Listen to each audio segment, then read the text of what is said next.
Seoul, Reuters. South Korean President Moon Jae-in said on Tuesday, November 14, it would not be easy for reclusive North Korea to destroy its nuclear arsenal quickly, even if wanted to, given its weapons programs were so developed.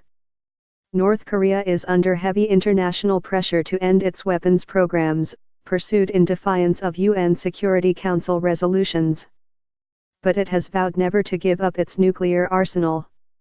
Speaking to reporters in the Philippines, Moon said that if North Korea agreed to hold talks, negotiations could be held with all options open.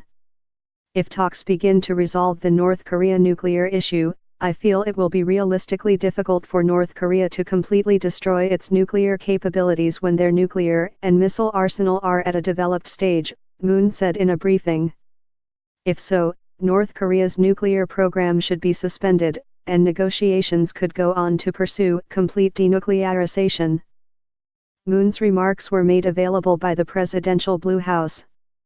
Last week, the North said it did not oppose dialogue, but would never put the issue related to the supreme interests of the DPRK and security of its people on the bargaining table.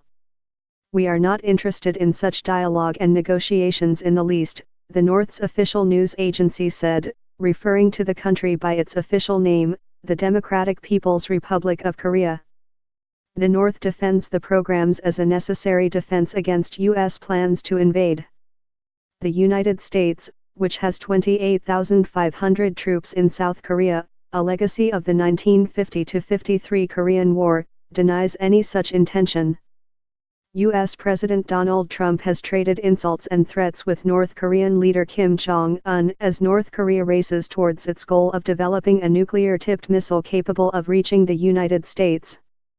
Trump threatened in his maiden UN address to totally destroy North Korea if the United States was threatened and has said the time for talking, the policy of previous U.S. administrations, is over. Moon reiterated his stance that now was the time to increase pressure on North Korea so that it would come to talks. He said differences in understanding between South Korea and China, North Korea's lone major ally, regarding the deployment of the U.S. Terminal High Altitude Area Defense (THAAD) system on South Korean soil had not been resolved. China has not said it has changed its stance to agree to THAAD and still says THAAD infringes on its security. We have, in turn, explained THAAD is not aimed at China but only towards curbing North Korea's nuclear and missile provocations, he said. Last month, South Korea and China agreed to end a year-long standoff over THAAD, which had seen South Korean companies doing business in China suffer from retaliation against the system's deployment.